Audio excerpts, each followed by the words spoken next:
खालिजान बन जाती है, और मेरे साथ भी ऐसा ही हुआ था। बहरहाल मैं अगले रोज ऑफिस भी नहीं जा सकी। मेरी वालिदा परेशान थी कि लड़के वालों को क्या जवाब दें, क्योंकि वो लोग बार बार पूछ रहे थे कि आप लोगों की तरफ से कोई जवाब नहीं आया। मैंने कहा इनकार करते हैं, मैं सारी जिंदगी कुंवारी बैठी रहती हूँ।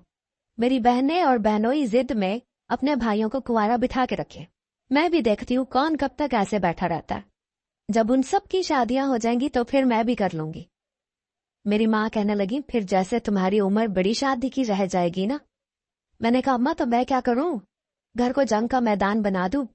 उन लोगों की जिद की वजह से मेरी जिंदगी बर्बाद हो रही है। मेरी अम्मा कहने लगी, मैं तो सोच रही हूँ किसी पहलवान से तुम्हारी शादी करवा देते हैं, वो इन सब से निमट लेगा, या फिर किसी बदमाश से। एकदम से मेरे दिमाग की घंटी बजी। अम्मा ने तो शायद ये बात सरसरी तौर पर कही थी, लेकिन मैं इसी नहज पर सोचने लगी कि वाकई अगर मेरी शादी किसी बदमाश से हो जाए तो मैं इन सब मशटंडों से अपनी जान छुड़वा सकती हूँ।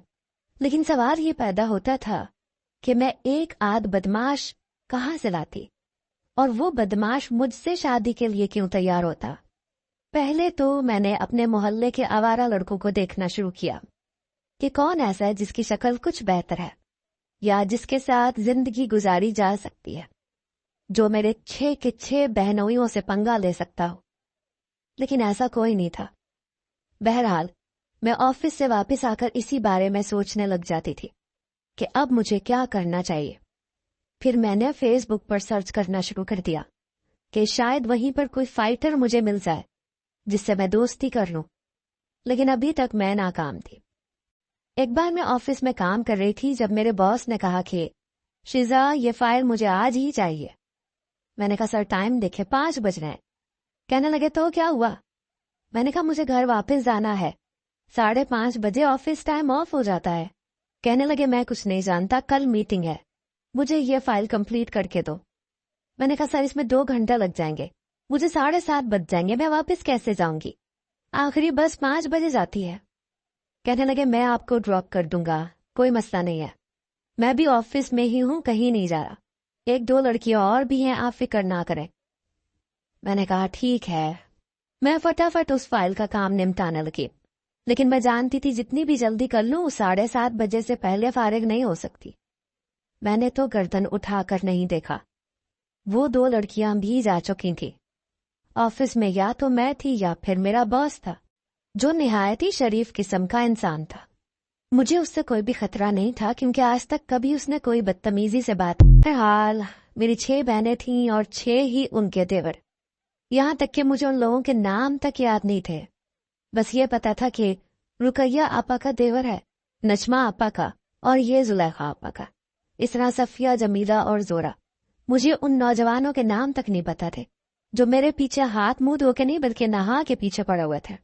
बॉस ने मुझे घर तक छोड़ा, जबरदस्ती मैं उन्हें अंदर भी ले गई, अब्बा से भी मिलवाया, चाय भी पिलवाई। लेकिन अब मैं बॉस के बारे में सोचने लगी। लेकिन जाहिर सी बात है, वो मेरा बॉस है, वो मेरे बारे में क्यों सोचेंगे? उनके पास कोई कमी थोड़ी थी जो मुझ जैसी मिडिल क्लास लड़की के साथ शादी करते हैं। और ना ही ये कोई नॉवेल या कोई कहानी या ड्रामा था कि एक बॉस को अपनी एम्प्लॉय से मोहब्बत हो जाए।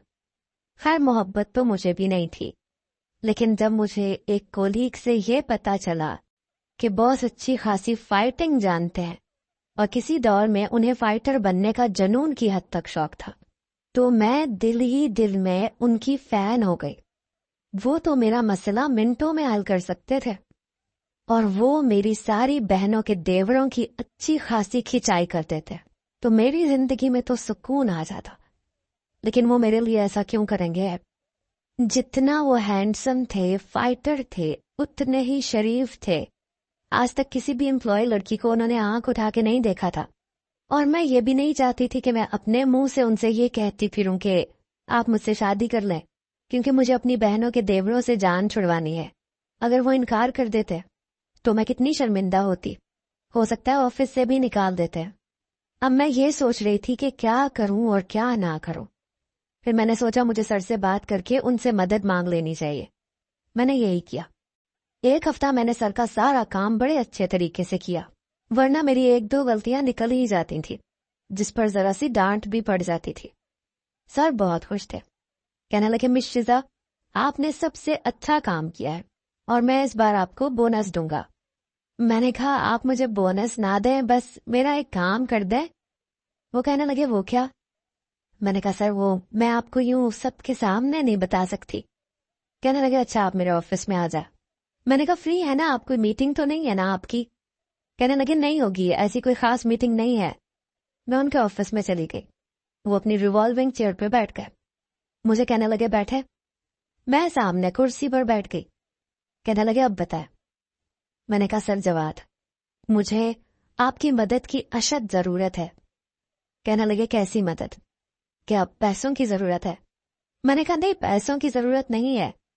एक्चुअली मुझे फरी ने बताया था कि आप अच्छी फाइटिंग करते हैं, आप फाइटिंग जानते हैं, और मैं उस दिन देख भी चुकी हूं। वो कहने लगे, हाँ जानता हूं, तो फिर? मैंने कहा, देखें, मेरी 6 बहनें हैं जो मुझसे बड़ी हैं। कहने लगे, फिर? मैंने कहा, उन सब की शादी हो चुकी है और उन सब के एक एक देवर हैं जो मुझसे शादी के ख्वाहिशमंद है। ये सुनकर सर हंसने लगे। मुझे ऐसा लगा जैसे मैंने शायद कोई गलत बात कह दी। मैंने कहा, आप हंस क्यों रहे हैं? मैं झूठ नहीं बोल रही, सच बोल रही हूं। सच में वो 6 के 6 मेरे पीछे पड़े हैं और इस वजह से मेरी सारी बहनें हर रोज मेरे घर पर आकर मेरे माँ बाप को फोर्स करती हैं, इमोशनल करती हैं कि मेरी शादी उनके देवर से कर दी जाए। अब मैं अकेली उन 6 बहनों के देवरों से तो शादी करने से रही। अगर एक के घर पे करती हूं तो दूसरी नाराज हो जाएगी। बहनों ही इकट्ठे होते हैं तो इस बात पर मारा मारी शुरू कर देते हैं। अगर मेरी शादी किसी एक बहन के देवर से हो गई तो बाकी 5 को तलाक हो जाएगी। पता नहीं उन्हें मेरी बात सुन के मजाक क्यों लग रहा था। वो अपनी हंसी को रोकने की कोशिश कर रहे थे। मैंने कहा, आपको लग रहा है मैं झूठ बोल रही हूं?